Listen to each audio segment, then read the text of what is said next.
Aku tidak pernah percaya cerita-cerita aneh tentang penjual makanan malam. Bagiku, mereka hanya orang-orang yang bekerja saat orang lain tidur. Sampai suatu malam, aku sendiri yang menjadi saksi bahwa tidak semua yang mendorong gerobak di bawah lampu jalan adalah manusia biasa. Kejadiannya bermula 3 tahun lalu, saat aku masih bekerja sebagai penjaga gudang ekspedisi di pinggiran kota Jember.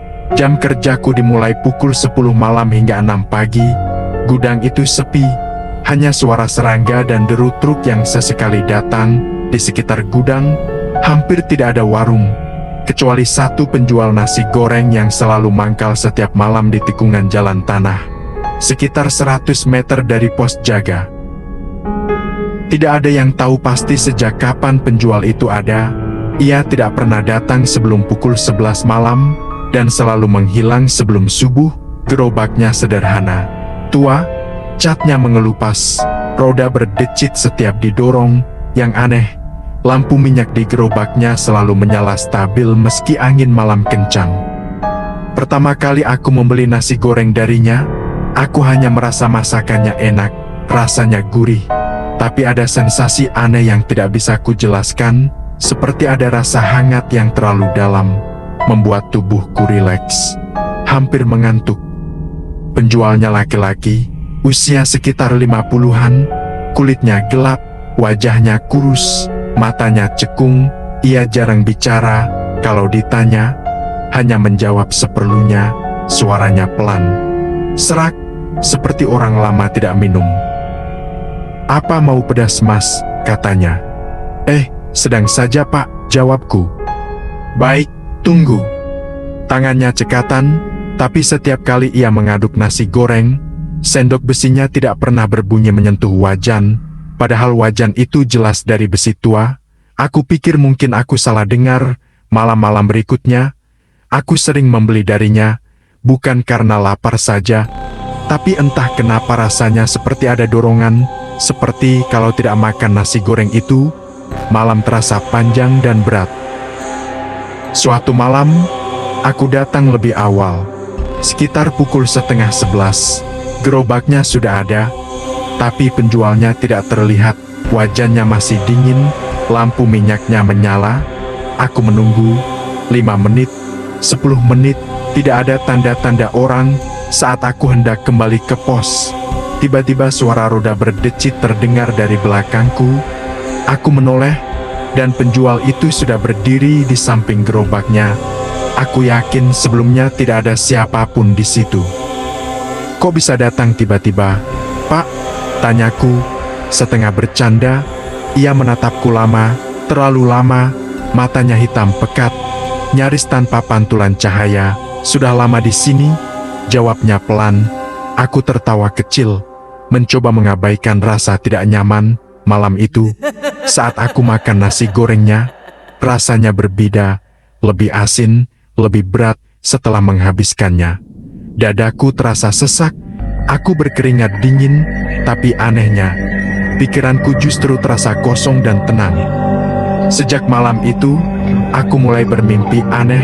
Dalam mimpi, aku berjalan di jalan gelap tanpa ujung. Di kejauhan, selalu ada gerobak nasi goreng dengan lampu minyak menyala. Setiap kali aku mendekat, jaraknya tidak pernah berkurang, dan di balik gerobak itu, aku merasa ada banyak orang berdiri, diam, menghadap ke arahku. Aku tidak bisa melihat wajah mereka. Keesokan harinya, aku mulai bertanya-tanya ke teman kerjaku, Arif, yang juga jaga malam. "Mas, kamu pernah beli nasi goreng di tikungan itu?" tanyaku. Arif mengernyit. "Nasi goreng apaan?" "Itu loh, yang tiap malam mangkal." "Sejak kapan ada penjual di situ?" "Ya, tiap malam, bro. Dari dulu itu tikungan kosong, orang-orang malah sering kecelakaan di sana." Aku merinding. Aku memaksa Arif ikut denganku malam itu. Tepat pukul 11, kami keluar pos. Gerobak itu ada, lampunya menyala. "Tuh," kataku. Arif berhenti melangkah. Wajahnya pucat. "Itu, kok kayak transparan ya?" Aku menoleh. Sekilas, gerobak itu memang terlihat seperti bayangan. Samar, seolah tidak sepenuhnya berada di dunia ini, tapi ketika aku mengedipkan mata, bentuknya kembali jelas. Arif mundur, gue balik, jangan ke situ. Malam itu aku tetap membeli nasi goreng, dan itulah malam terakhir aku makan darinya. Saat aku menyerahkan uang, tangannya menyentuh jariku. Dingin, bukan dingin malam, tapi dingin seperti menyentuh batu nisan. Ia menatapku dan berkata, "Kamu sering datang, kamu cocok." "Cocok apa?" "Pak, jadi pengganti." Aku tertawa gugup, ia tidak ikut tertawa. Saat aku berjalan pergi, aku mendengar suara orang makan di belakangku. Banyak orang, suara sendok, kunyahan, napas berat. Padahal aku tahu tidak ada pembeli lain. Aku berbalik, gerobak itu dikelilingi bayangan-bayangan hitam. Mereka berdiri diam, wajah mereka tertunduk ke wajan. Sejak malam itu, tubuhku mulai melemah. Aku sering pusing, mual, dan kehilangan nafsu makan kecuali nasi goreng itu. Kalau aku tidak membelinya, aku gemetar dan sulit bernapas. Aku akhirnya meminta izin pulang lebih awal dan menemui orang pintar di desa tetangga. Setelah aku menceritakan semuanya, wajah orang itu berubah tegang. "Kamu makan apa dari dia?" "Nasi goreng." "Itu bukan nasi biasa, itu sisa makanan orang mati. Penjual itu bukan manusia, dia penunggu jalan, mengikat orang lewat makanan." Aku gemetar. Kalau sudah cocok, dia cari pengganti, supaya dia bisa pergi. Malam itu, orang pintar itu memberiku air doa dan menyuruhku tidak keluar rumah selama 7 malam. Pada malam ke-7, aku bermimpi lagi. Aku berdiri di balik gerobak nasi goreng, tanganku mengaduk wajan di depanku. Orang-orang berdiri menunggu. Aku terbangun sambil berteriak. Keesokan harinya, aku resign. Aku pindah kerja. Aku tidak pernah lagi melewati jalan itu. Tapi 2 bulan lalu, saat aku pulang kampung, aku melihat gerobak nasi goreng di tikungan jalan dekat rumahku. Lampu minyaknya menyala, penjualnya membelakangi jalan. Saat ia menoleh, wajahnya sangat mirip denganku.